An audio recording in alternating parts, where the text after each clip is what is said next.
Mga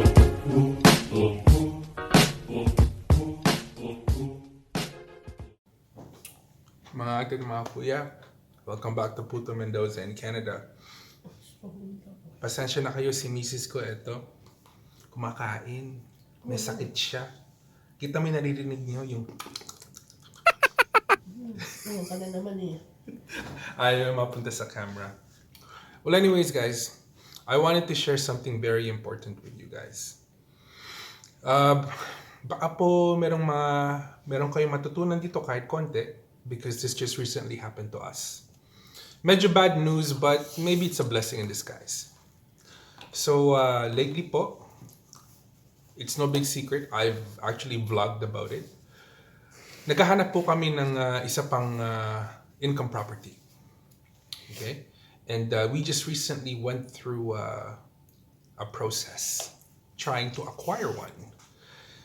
And unfortunately, hindi po namin nakuha yung nakursunadahan naming property. And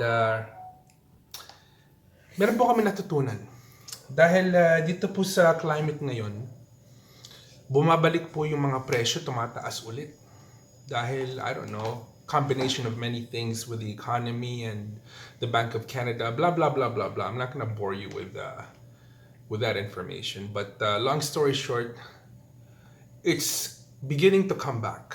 And more people are buying and more people are offering. So the game has changed a little bit.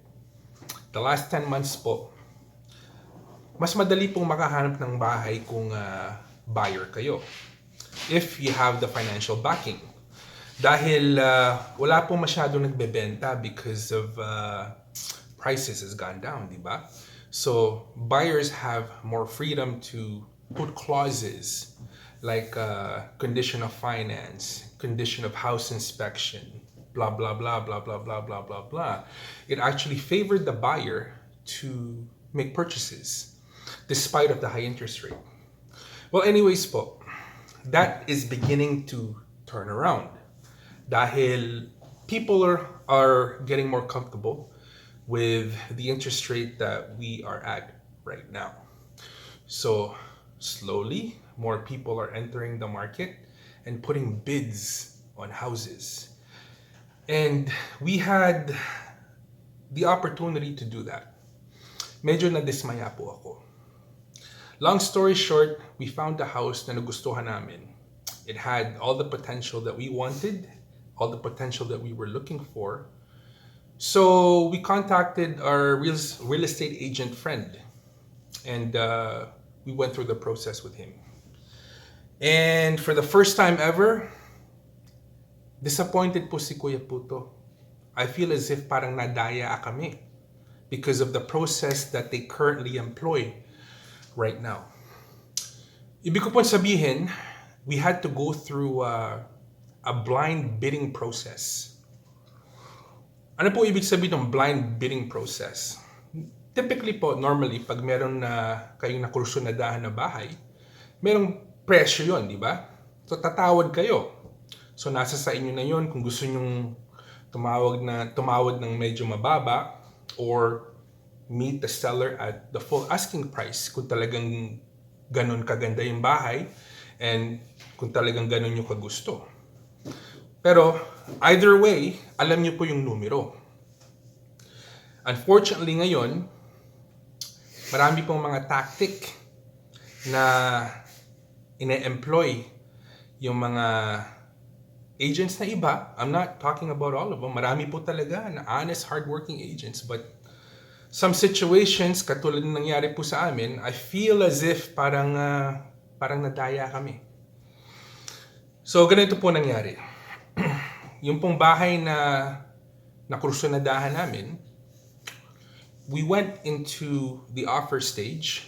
Meron na po kaming presyo sa ulo namin. So, typically, we don't go over that price because that's what we value the house at. So, we went to our real estate agent and we told him, okay, this is the price that we want to go in at. And then he came back to us, sabi niya sa amin, there are 4 other bidders. And I'm like, okay. So, magkano yung binibid nila? Dito po nagkakalabuan right here. We've never been in a bidding process. Usually, in the past po, pag bibili kami ng bahay, like I said, may presyo. We go back and forth with the seller. They give us a price on paper, and then we negotiate, right? Sabi po nung agent namin ngayon, there's 4 other bidders on the property that we want. And each one of those individuals is putting a number bid, like a dollar value bid to the house. Pero hindi po namin alam kung magkano. So, question ko po ganito. Paano namin alam kung magkano kailangan ipapatong namin on top of the number that we are offering to get the house, to win the house? So, para po kayong, they call it blind bidding. I don't like that practice. I feel that it's a disadvantage. It's a dishonest disadvantage to buyers po. Dahil isipin nyo, dati, kunyari, palagay nyo na $100,000 yung bahay. Okay? Ganun po yung presyong binebenta nung may-ari. So, sasabihin ko, okay, I'll offer 95,000. Tapos, kung ayaw po nung seller, magne-negotiate kami. Diba?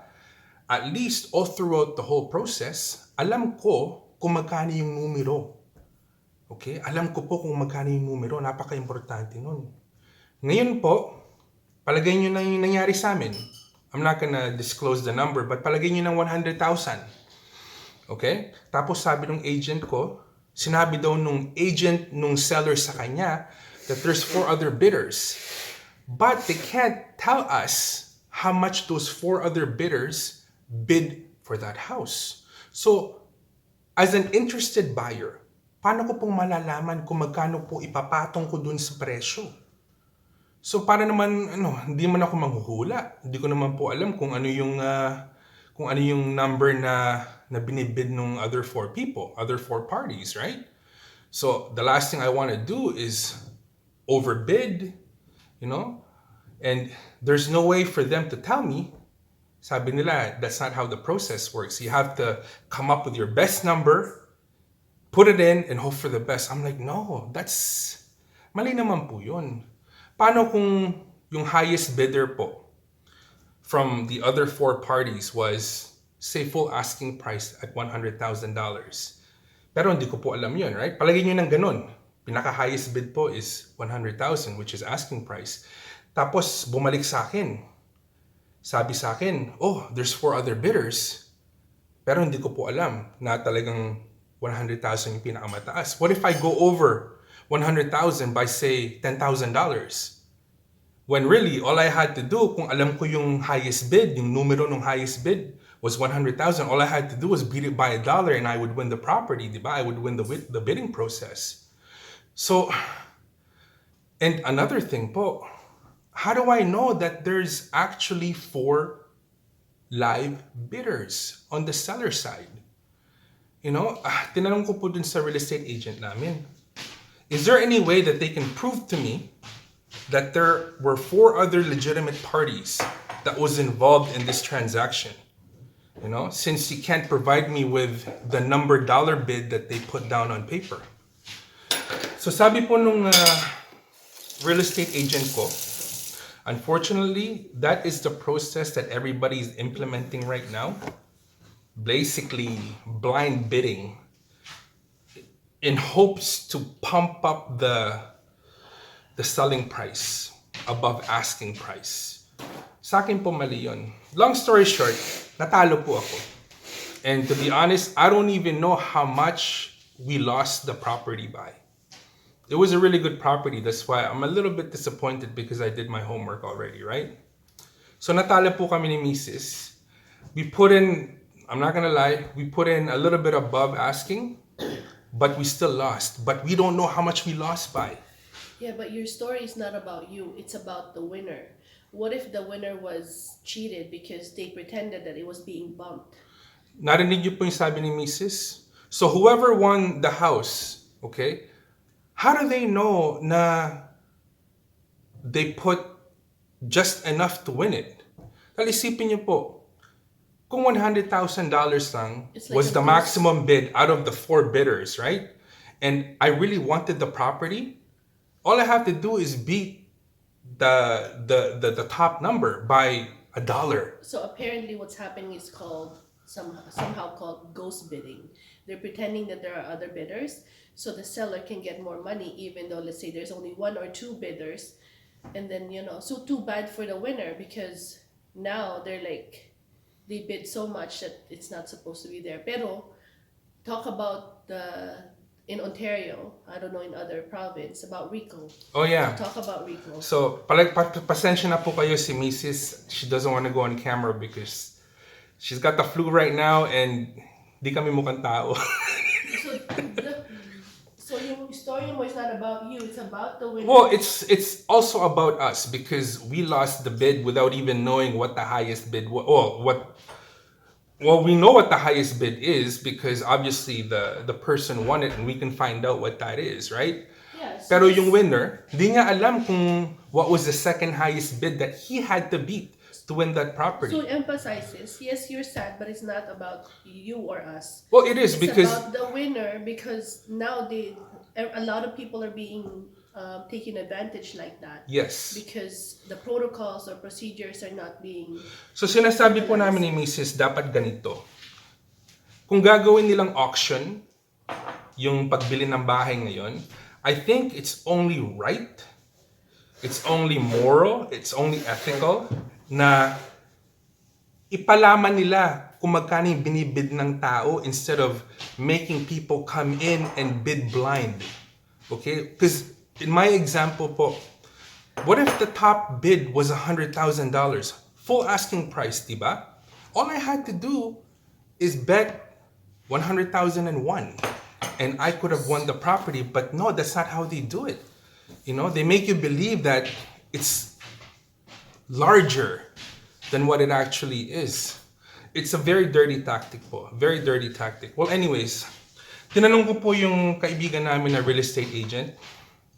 Sabi ko, is there any way that I can legally find out na talagang merong 4 na live bidders na kaming kalaban?